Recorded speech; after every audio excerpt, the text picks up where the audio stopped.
Good day, good night, and welcome to the All Elite Review Show. I'm Kevin Laramee, joined by Jason Hagholm, as always.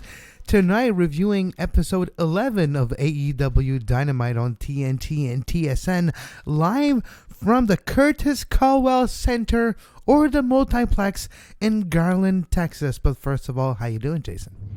I am doing quite well, Kevin, as this is episode 11, you said. Only one more episode before 2020 dawns on us of AEW Dynamite, but all in all, a real fun show from Texas. Yes, from Texas, Cowboys country. Of course, they'll come to play later on in the main event, as it should, because why not take the cheap heat when you can? This show starts with Jon Moxley coming out, the number one contender, with a record of 4-0-1 versus already in the ring. What's his last name? It's Alex.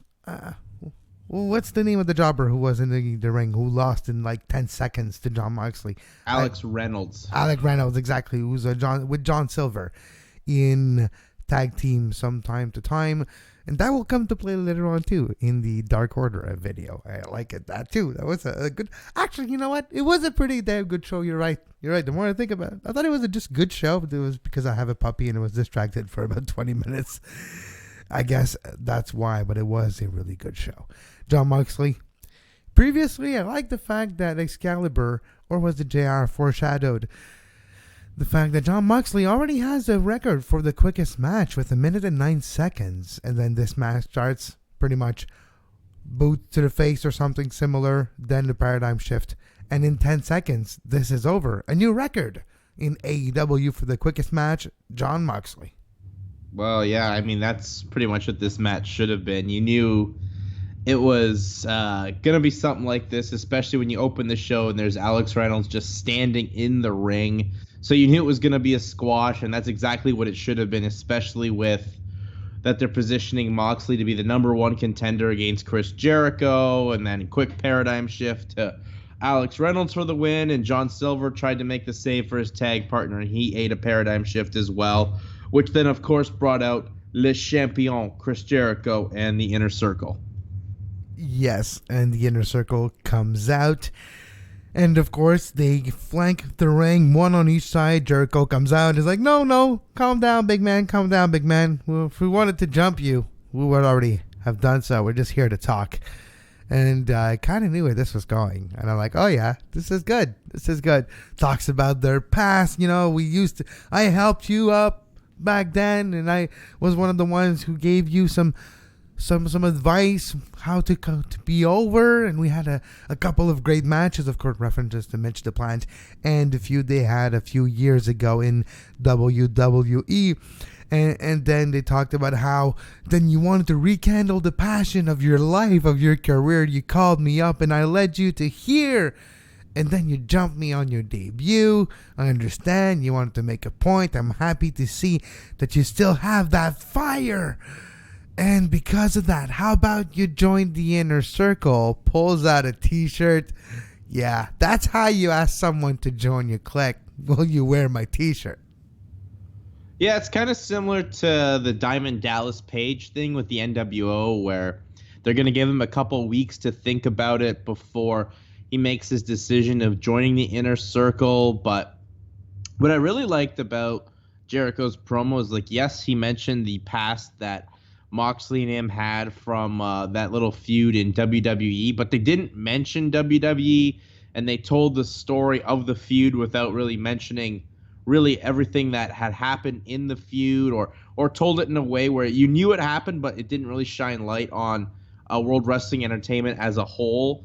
But I mean, I guess it's an interesting style to really build up, and I would expect that we get the full Diamond Dallas Page thing where Moxley puts on the shirt and then he just beats down everyone in the Inner Circle because he's his own man, and that has to be the main event of this new pay-per-view that AEW announced, AEW Revolution, February 29th from Chicago. February 29th from the Wintrust Arena, downtown Chicago. This time for AEW. They announced it tonight during Dynamite. JR alluded to it at the beginning of the show. Oh, few announcements will come later tonight. And for about, 30 seconds, we had on the screen that image and the music play. And there was a couple of technical issues, at least on our side of things this week. Some blanks, black screens for a few seconds here and there. Timing between JR and commercials was a battle that was interesting all night long. But let's continue here. Santana and Ortiz vignette talking about the Texas street fight and hyping the main event of tonight. Then Cody, Cutie, Marshal versus Butcher and the Blade. Butcher and the Blade comes out first, then Cody and Cutie Marshal comes in, and then there's an MJF picture-in-picture promo. I kind of like that picture-in-picture, and then it makes more sense. All right, okay, MJF had something to do with the arrival of Butcher and the Blade in AEW, and the fact that they jumped Cody a couple of weeks ago. Now it makes a little bit more sense. Yeah, the promo was fine, especially during Cody's entrance as the match hadn't happened, and explaining that it was MJF that brought in Butcher and the Blade and the Bunny, and that basically MJF was the one that picked Cody's partner in this match, being QT Marshall. So that made some sense, and then we got to the match, and I thought it was a pretty good little tag. Butcher and the Blade get to showcase what they can do, with the Blade being the more finesse technical wrestler, where the Butcher is the big powerhouse, and getting to see the Bunny interfere. Like, we don't really have many valets in pro wrestling anymore, so Allie being the Bunny valet here is quite nice. And they let QT Marshall showcase what he could do in that fiery comeback, especially the spots where they were like going to have Cody spilled that on the floor, so QT Marshall had to represent his team, and he did that one like cartwheel somersault plancha, but it was more him just rolling over the top rope. Like, it didn't look that impressive, but nonetheless, he was more athletic than I thought he was going to be. But then once Cody got laid out again, it left QT Marshall all alone, and he took the Butcher and the Blade's finish, which is just a suplex on the knees of the Blade, and Butcher and the Blade get the victory. And I thought a solid debut match for them, and a team that's going to garner a lot more interest, I think, in the coming weeks in AEW. They portrayed them more rocky, more heavy metal than cultish, and I think that's a good way to go going forward. Which is accurate for them, because the Butcher, Andy Williams, is in a heavy metal band. Which, when you look at him, explains a lot. All right, the dots finally are connected in my mind. Okay, I get it. And there's already enough cults in AEW. You didn't need Butcher and the Blade to be one. You mentioned a few things I liked about this match too, and I like the fact that you had a regular man in QT Marshall looking like, I'm not sure what I'm doing, but I'm trying, and it works. So he just flops around, hits everyone, works. Like his kicks were not clean. Nothing was clean about QT Marshall, but it's endearing looking at it. Like, oh, it's like the regular man going in there and getting the job done. The blue collar man going into Garland, Texas, y'all, and getting his few spots in. And I kind of enjoyed QT Marshall in this match, and it would have been easy to portray him as a weakling and just build the heat on him, which they did reasonably for a long time in this match, but still, I thought it was good to give him a bit of shine. So he's not a total geek 100%. He's still, yes, considering he could be considered a jobber depending on who he's facing in the future. But still, you give him a few moments, he's already as endeared to the fans because of his style. And it would have been easy to just make it a 100% offense from Butcher and the Blade on him and not give him any shine, and he's just taking the pin. It would have been easy to go that route. And I like how they took not the easy part, but the part that might make the most sense going forward, with QT Marshall maybe having something else down the road.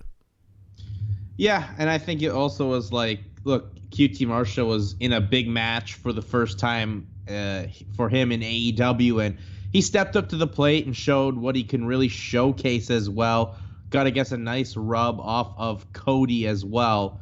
But then the post-match stuff where Butcher and the Blade got the victory, but Darby Allin comes storming down ringside and just pushes away off, I think it was the Blade, and just goes and offers his hand to Cody to help him up. And it's like, okay, it looks like Cody may have to be still sidetracked with the Butcher and the Blade for a little bit, you'd think, and there's some support there in Darby Allin because, MJF's promo from last week that they uploaded only on Twitter was that Cody doesn't have any friends anymore. Well, it turns out there's just one guy left who's a natural loner himself, and those two loners are bonding right now. So makes a lot of sense. And plus, of course, they had that fantastic draw back in the summer. Corpus Christi might see a tag team match. Well, maybe not, because there's a tag team championship match next week in Corpus Christi, so you might not see Cody and Darby Allin, but maybe on January 1st, you'll see Butcher and the Blade versus Cody and Darby Allin. That would make more sense. MJF comes out after this with Wardlow, and looks at the camera guy like, you, come in the ring here. Yeah, so last week when Cody was talking and he mentioned that my crossroads was pretty bad, you were laughing. You thought it was funny, bud? Well, anyways, that guy hit a crossroads that look a little better. I thought it was a good promo overall by MJF. And he mentioned that in Jacksonville on January 1st, I'll tell you my stipulations, because he's going to accept the challenge, but probably going to have a long list of stipulation announced in Jacksonville on New Year's Day. Yeah, I thought it was a real good promo from MJF. I mean, some of it was hard to make out because of the censors, thanks to MJF inciting the crowd for the asshole chants and stuff like that. But nonetheless, I thought he showed, once again, great mannerisms, great posture, great confidence. And we finally get some build towards this match between Cody and MJF. And we know what's going to happen. We don't know exactly when it's going to happen. But now there's a tease for the New Year's Day episode because MJF wouldn't tell us in front of this redneck hick town in Texas. So we'll find out on New Year's Day in Jacksonville the stipulations for this match, which we can obviously assume now will be happening at the pay-per-view in Chicago. That make a lot of sense. And I think that's why they're going to draw it out a bit more with the Butcher and the Blade, and then it'll give a couple of weeks free to build in February the matchup between MJF and Cody, all the way up until AEW Revolution. Then there's a Dark Order video. We see Alex Reynolds in bed in his hotel room watching TV, and he's like, okay, so it looks like an infomercial, and it's like the Dark Order channel, I guess. And there's a few spots where he's like, Alex, I'm talking about you, Alex. Aren't you tired of being a loser? Join the Dark Order. And Alex, he's wondering in his bed, it's like, Dark Order? How do I join that? Joel Silver comes in, and then they just, what are you doing? Talking to yourself? And then it ended. But it's another teaser. Maybe it is recruitment time for the Dark Order as well. And they set their sights on Alex Reynolds. Well, what I liked about it as well is there was enough time from the opening segment to that segment, or to that vignette where Reynolds and Silver could have actually gone from the building back to their hotel. Makes sense. So they makes sense for them to just be having their TV on in their hotel room, just scrolling on, and then we find out that the Dark Order's still trying to get some more bodies, and now we know what can motivate you to join the Dark Order. We know that revenge is a key factor in being accepted in the Dark Order. Wanting to have friends, definitely not, as you'll get assaulted by all the minions and a big boot in the face from Stu Grayson. But, if you want to improve your life and improve where your career's going, that's something that can happen. I would like to see, I would like you to build join. up a little, you build up a little bit of an army. I guess that's fine. Now, I would like to see the Dark Order maybe have a match, but then again, them being off TV with this cult-like stuff, with these vignettes and these great video pieces, has done wonders for them more than anything in the ring. I wish I had the Google Analytics in front of me to see the amount of traffic that joindarkorder.com did have over the last few weeks. but they're more over since not being on live TV than when they were. They're finding the right way to use the Dark Order, and we'll see how it goes, because Alex Reynolds now part of these vignettes. We'll see about the fat guy with the beard, where he's at now, and the other guy, and we'll see if we see maybe in the ring the guy who wanted revenge. Maybe he has been accepted and is now a minion. Maybe we'll see. Swole comes out, a new member of the AEW Dynamite roster. She has been signed a couple of days ago. And if you look in the crowd of AEW Dark that came out on Tuesday, you'll find Cedric Alexander. Cedric Alexander is engaged to Swole since 2018. Swole, new members of the AEW Dynamite Women roster. Yeah, I thought this match was really good. I love the character development that they did on AEW Dark of Big Swole, basically saying that this is a woman that technically did die thanks to her having Crohn's disease, and that she needed to have her part of her intestines removed within 30 minutes, or her whole intestines would explode in her body, and then she would totally die, and there was no way they could bring her back after that. And, you know, with Crohn's disease, they told her that she'd never be able to have a child. Well, she's a mother of a child now. And, you know, I think since coming on AEW television, whether it's mostly been on AEW Dark, this, I believe, was her first big match on AEW Dynamite, but she adds so much charisma.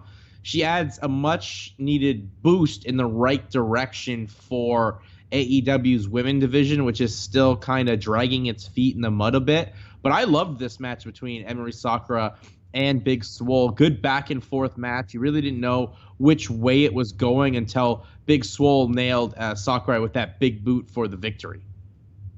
Emi Sakura was number 3 in the rankings before tonight's match. We'll see if Swole with this victory even cracks the top 5, or at least it's going to be in that direction. And you're right, I think she's going to be one of the few characters that are talked about. And later on, when Brandy, we'll talk about the Brandy video, I like how she plays down a few of the characters of the women's division, and it changed the way I view the AEW women's division and how they're building up to eventually. And actually, I listened to a few interviews this week too. We'll get there in a few minutes.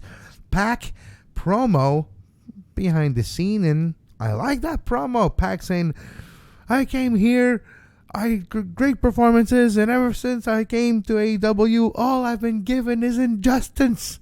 I love the fact that he's so mad. He feels like he's been taken advantage of, and he wants his rubber match. Okay, Kenny? Yeah, I mean, it was a fine promo, but in the long scheme of things, kind of just felt weirdly out of place. But obviously, I guess we're getting maybe another match with Omega and Pac at the pay-per-view or New Year's Day in Jacksonville. I don't know, but this promo really didn't do much for me and just kind of felt really out of place. But just going back quickly on the rankings, if Chris Statlander can win her first singles match last week and be number 5 in the rankings, you'd think that they'd have to put Big Swole up at least tied with that. Because if you're going to have someone debut and get a win and be in the top 5, yeah, that's what you'd have to do with Big Swole. So you're seeing it on the screen if you're watching us live. Statlander 1-0, and she's 5th in the standings. Britt Baker's 3-2 in number 4. I did not see that part of the ranking, so I'm shocked. Okay, so Big Swole has to be taking over for Chris Statlander. I don't know. It's interesting. Chris Statlander, who hasn't answered the offer yet of Brandy and Awesome Kong. Then Tully Blanchard. Well, no, you have a super bad Kip Sabian with penalty before it comes out. Shawn Spears without Tully Blanchard. Interestingly speaking, we'll have more on that development later on. We see a vignette promo by Tully Blanchard.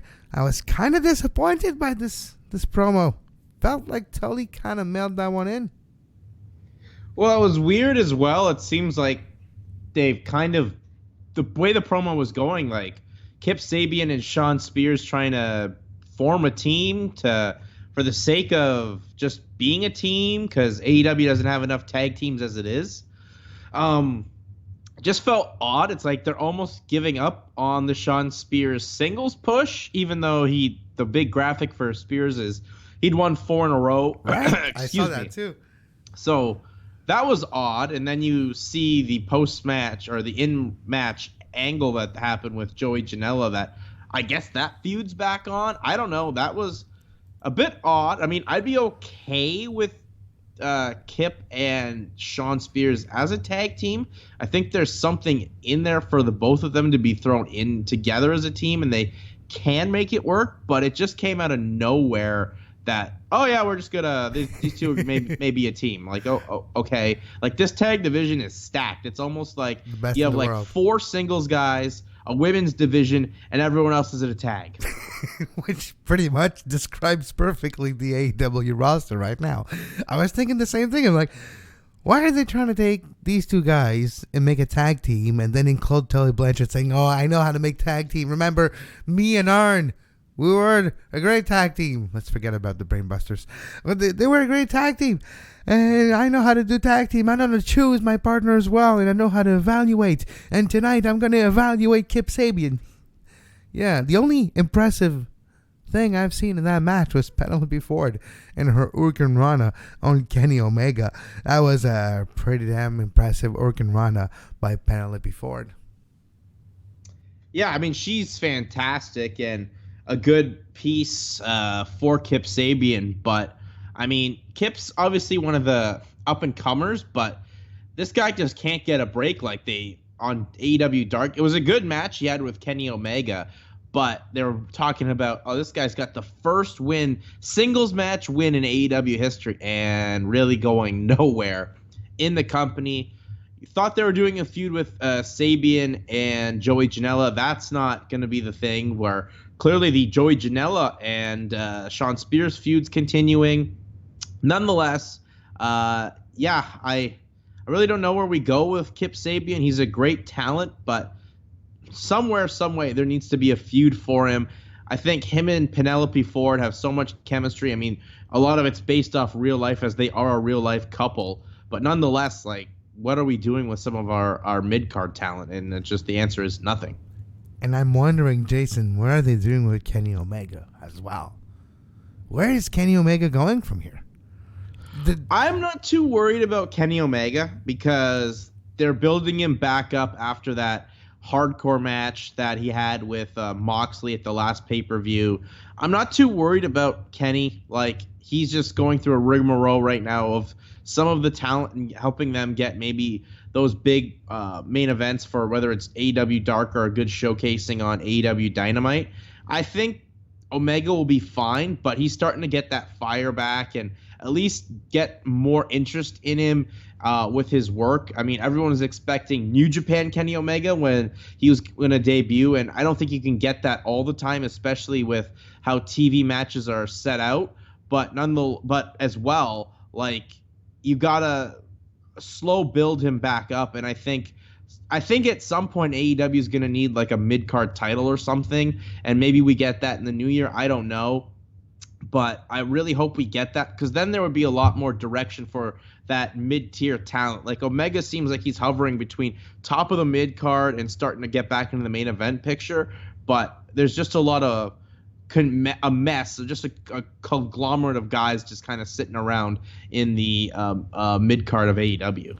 Maybe we saw some part of the beginning of a direction for Kenny Omega with the way this match ended and how he was looking at Hangman Page. First of all, Kenny Omega does all the work at the end. He does the V-trigger on Kip Sabian, and he's ready to go for it. Hangman Page tags himself in, does a nice, I don't know how to call it, somersault over the top rope, lands buckshot lariat, 1, 2, 3. They win, but Kenny Omega kept looking at Hangman Page and be like, man, you just stole my fire.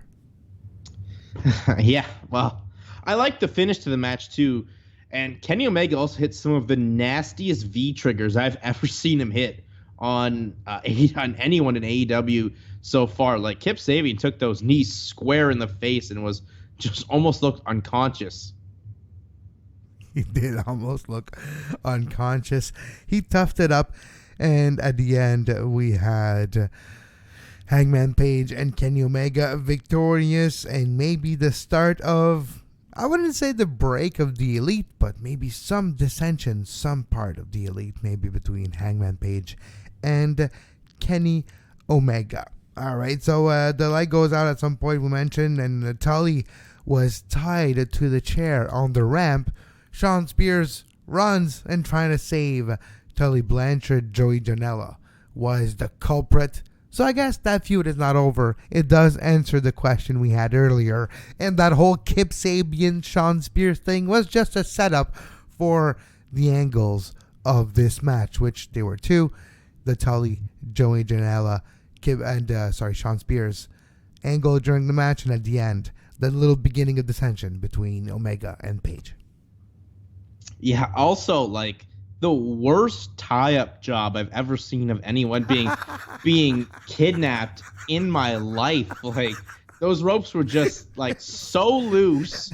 Like, Shawn Spears literally just lifted the ropes around Tully Blanchard's arms, and Tully just got up afterwards. Like, he wasn't even tied to the chair. Like, Tully could have just got up and probably maybe beaten up Joey Janela, tied up, like, loose ropes around him. Just, not a great look for an angle that you're trying to set up there.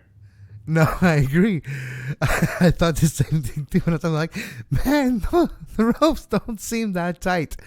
But I guess they weren't tight at all. It's funny that you saw it too. I thought I was the only one noticing. It made me laugh too. All right, then we're going to the Brandy video. And Brandy mentions a few things during. She's like, "Oh yeah, when you look at the women's division, you look at Riho," and then she mentions Chris Statlander. The offer still stands. Everyone loves Britt Baker. Okay, do a shot.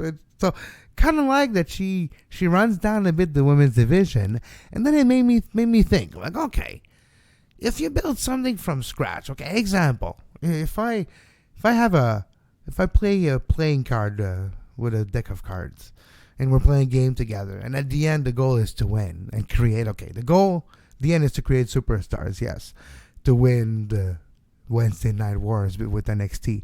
Yes, but it's also just to have recognizable faces in your company that draws attention, draws viewership, create mainstream superstars.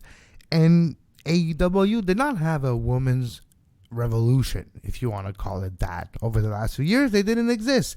And the roster is not at the same level. Their star level is not at the same level as other companies and other women's division around the world are right now. But for them, they want to start it in the way that they're going to build their own stars, and it's going to take time. So when you start something from scratch, you don't use your number one prospect to begin with. You use others, and you hype up others to eventually have the slow build of your main protagonist, your main character. And in that build, you create multiple obstacles and multiple different villains to have in a year or time your great moment, your confetti moment with your new big woman superstar in your division. So Riho is just in waiting for that big superstar to be revealed. We don't know who's going to be yet because it hasn't happened yet. But I think that's why we're seeing this type of women's division now, looking for the future to build their own story arcs for 2-3 years from now. More time, more women matches will be on AEW and bigger superstars in the AEW women's division. But I guess it takes time to build that story arc and storyline. Well, it takes time to build anything, but I don't think this video did anything for anyone. I mean... No, I agree with that. Okay, fine. The division takes time for sure, but there's a lot that they can do to the division to make it more logical, especially as we talked about last week. There was too much 50-50 booking. But back to this Brandy Rhodes video, which is where we're at here on the review. Like, I really don't know what this thing is. Like, you find some tidbits each and every week. We know this is also kind of like a cult. And now there's a big bald man that's apparently about ready to be debuted, that he's joined the cult, but it wasn't time for him to debut yet. Like, there was a is little it? bit too much of these teases to, no, it's not time. Like, MJF couldn't tell us the stipulations to his match. We have to wait literally 3 weeks to find out the stipulations. Like, AEW is a solid product. They have great in-ring matches. They have great talent. But creatively, there's just too much of the same, even flowing on their own shows too much. Like, you need to break it up a bit. Like, this is probably the time you want to reveal someone interesting in this group. Like, we know there was that girl that had her head shaved last week, so we know she's in there. So that's 3 members now. And then a 4th who's now a man, which we don't know who it is. It was a big dude. I thought, is it Dustin? But that makes no sense because it looks like he's got a feud with Jake Hager. But yeah, this was just a mess. I have an idea who it could be. We didn't really see. We did see like the corner of an eye, and I guess that's about it. But it felt like an older person. Maybe I'm wrong, but who's old, that shape, that type of hairstyle, still alive? Maybe even if there were rumors a year or so ago that he wasn't. Because this could it be Vader? Am I crazy thinking this could be Leon White? Well, no, because he's dead. He is. He did. He passed away. I missed that one. Okay, yeah, so never mind. Absolutely passed away. It is not Vader for sure. Then absolutely not Vader. I apologize for that one. Yeah, definitely couldn't be him. He passed away in the summer. Well, there you go. I think even last summer. Well, I guess I missed that one. So, rest in peace, Leon White, here on AEW Lead Review Show. Okay, who could it be then? I have no idea. It was the only name that came to mind. I don't know why. I have no clue, but it better be something interesting. We have to know. Like, if you're going to tease me with something like this, it has to be a name that's recognizable. Like, has to be like King Kong Bundy. Is he dead? No, he's dead too. Jesus, Bam Bam Bigelow's dead too. All my theories are going to shits. Arn Anderson, no. He's working for AEW, but that would be too easy. Yeah. All right. Moving on. Jericho and Hagar come out, and they go to commentary. They tell Excalibur, hey, get booed out, get out. To Scavone, get out, Scavone. It's been the bane of my existence for 25 years. He's got it out for me for 25 years. But Jericho and Hagar on commentary for the Guevara and Luchasaurus match. Pretty much, I kind of like the match. I did not know Luchasaurus before AEW. And neither did I know Jurassic Express and Jungle Boy and Marco Stunt. I kind of like what I'm seeing. I kind of like the work rate of Luchasaurus. He's physically imposing. He comes out. Jungle Boy is really agile. But a good match. I like the Luchasaurus Guevara type of dynamic. The strength of Luchasaurus was a showcase on a few occasions. And Guevara is so small than Luchasaurus. Even if Guevara is a bit green still, Luchasaurus is easy. Just pick him up, put him back into position, and then do your move with him. I did not dislike this match at all. No, this was a real good match, especially with the added commentary of Chris Jericho out there, just putting over both Luchasaurus and especially Sammy Guevara. Basically, they were saying that he's the next Eddie Guerrero. He's a Spanish god. He vlogs, just so you know, and he does it during his match. I thought that was great. He was like, Luchasaurus, he thinks he's a real dinosaur or stuff like that. I thought Jericho was great. I mean, the best Jericho line was that Skivone had it in it for him for over 25 years. I thought I was nearly dead on the floor after that one.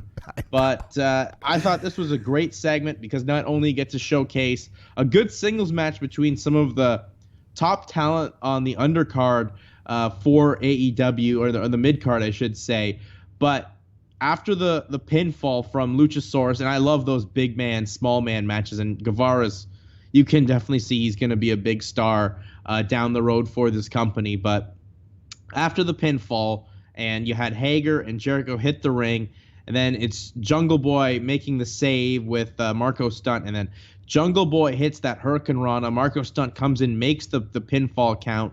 So it's like, oh my God, yeah, there you go. The quick little tease, you set it up that Jericho can be pinned, even though it's not a title match. It's just a 10-minute challenge match which I think makes it that much more interesting. Like maybe we'll get one more title defense early in the new year before we get the title defense match at the pay-per-view. But I just love this segment. It got everyone over. Got you excited for next week's episode of Dynamite, which is the final one before the new year. So all in all, a segment that was totally a mission accomplished on all aspects. And he actually went where he didn't go last week, where he re-mentioned Hollywood Jungle Boy Perry and the son of late Luke Perry, Hollywood star. So he actually mentioned it too, and he mentioned his name too. So I wouldn't be surprised if down the road, example, like a year, 2 year down the road, eventually the Jungle Boy gimmick is changed to just him being himself and being aligned with something else, probably. But the fact that Jericho is raising the level of everyone he's around is why he's there to begin with. And I like that he's passing the rub, he's passing the baton to every single level, knowledge, everything he knows, he's funneling it to almost everyone around him. And I'm in awe with the work of Chris Jericho on the mic. He has been the best thing in AEW. And I have to say, I was surprised when, I knew he was good. Right? I've been watching him for 25 years. I know the man was good, but he still is better than I could ever expect. Yeah, he's just reinvents himself and finds ways to make himself relatable to a whole new audience, and that's exactly what he does. Like this time, it's we're seeing just like jockhead Chris Jericho, where he works himself up into these situations and is just so dumb to an extent, but hilariously entertaining as well, adding comedic value, but can be serious when he needs to be. Just so good on the microphone, and that's exactly why he's there right now, helping get everyone over and putting a lot of this young talent on platforms that they've never been. And I just can't commend the work of Chris Jericho enough. And the storyline of, can he last 10 minutes, a non-title 10-minute time limit match, and can Jungle Boy just last? And you have the easy storyline, like, of course, you don't want to beat Chris Jericho. But a draw, just a 10-minute draw, will be viewed as a win for Jungle Boy. And you have your easy storyline there. I'm excited for next week in Corpus Christi, because next week also we'll have a tag team championship match between the winner of Young Bucks versus Santana and Ortiz, the Texas Street Fight. And did you know, Jason, that the Texas Street Fight is actually sanctioned? There's rules. You can still do the same thing that Kenny Omega did with Jon Moxley, but this time it's sanctioned. And there was ruled and it was explained, pins fall anywhere, no DQ, which pretty much means you can do whatever the F you want. And we saw Santana and Ortiz jump the Young Bucks before the beginning of the match. And also Sammy Guevara came out, and you had what's his name? Jeez, I forget my name tonight. The guy who was power bombed into the stage, pretty much. Corbin. What's it? Help me out Brandon Cutler. Cutler. I had to see. Brandon Cutler was there too at the beginning of this match. The fact that it's no DQ. But of course, Santana Ortiz was a pretty damn good match. And it was, of course, when you see a Young Bucks match, especially in the main event, you're going to hear people complain, it's just a high spot fest. It's just high spot here, high spot there. There were spectacular moments in this one when everyone was pretty much knocked out because they got put through tables at every corner of the ring, through sandowns and through great tope suicida, and you had a million amount of super kicks at 200 about. It was an amazing, I'm just trying to remember a couple of the great spots from this match. But the Jim Cornettes of this world will be like, it's just, there's no psychology. The psychology is, it's a street fight. Santana and Ortiz is what they do. But the Young Bucks have always performed amazingly in these matches over their career. And they put on a classic tonight. I thought it was a really good match. I mean, I guess this has to be it for the feud between the Young Bucks and Santana and Ortiz. Like, I just love the intensity from it. Like, it's a street fight. You know it should be a hot and heavy match where both teams are trying to beat the ever-living crap out of each other, and that's exactly what happened. Like, Young Bucks pyro goes off, and boom, Santana and Ortiz are out there jumping the Young Bucks with the baseballs in the sock and getting Sammy Guevara to help. We saw the Indie Taker, excuse me, from the Young Bucks to Sammy Guevara. Just a lot of insane table spots with backdrops through tables. And every time you thought that this match was going to be over, obviously there'd be a lot of false finishes. I thought the best unique spot in the match was when Rick Knox got pulled out to the floor and Matt Jackson went off the apron looking to kick Santana, but Santana ducked and kicked Rick Knox square in the mouth. I thought that was a pretty good spot. And I thought they built up nicely to the finish, and the Young Bucks were able to get the win in this match. But I just thought the wrong team went over. I thought really Santana and Ortiz versus SCU would be the more interesting match, but maybe we'll get that in the new year. But I guess for a one-off title match, you can have the Young Bucks versus SCU. But, I mean, the match was great. Intensity was good. Young Bucks are surprisingly good in that element of hardcore matches or guerrilla warfare style matches, and they just brought it to with a real good tag team in Santana and Ortiz. But those two now in tag matches are 1-1, so maybe we would get another match down the line. Who knows? I agree with you that we probably will get another match, but example, if Santana and Ortiz won tonight, then they have to go over next week. And maybe they don't want to take the belt off of FCU right away. And maybe the Young Bucks can afford to lose the championship match next week. And Santana and Ortiz will get their time with the belt very soon. Because Inner Circle, the way Chris Jericho has the belt, I don't think it's going to change anytime soon over the next couple of months for sure. And I can see Inner Circle with almost everyone with the belt in there. Like, there's going to be a mid-tier, mid-card type of championship. Sammy Guevara has to have it. Like, I don't care if he loses his every match. He needs to have that belt. He's a Spanish god, for Christ's sakes. He needs that belt. I can see the Inner Circle, and you have to find a title for Jake Hager. Maybe he wins something in Bellator and he can wear it during AEW. But the storyline of having everyone a belt is going to be done. Has to be. So maybe they wanted to wait and not give the belt right away to the Young Bucks, so you keep them on SCU until Santana and Ortiz finally get their shot, and once they do, they win the belt. Well, you know, with AEW having Dynamite on New Year's Day, that's a day where a lot of people stay in, they watch TV.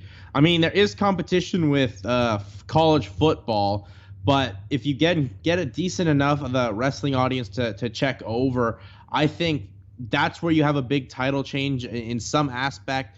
Do something that catches people's eyes, because that's how you want to start the new year, with a big moment. And that's exactly what I think would have to happen to make sense, as maybe we just that's why you have the Young Bucks go over here, because you'll have a good competitive match and you'll keep the belts on SCU, but you know, New Year's Day is really the start of something special, start of your first real full year with television now.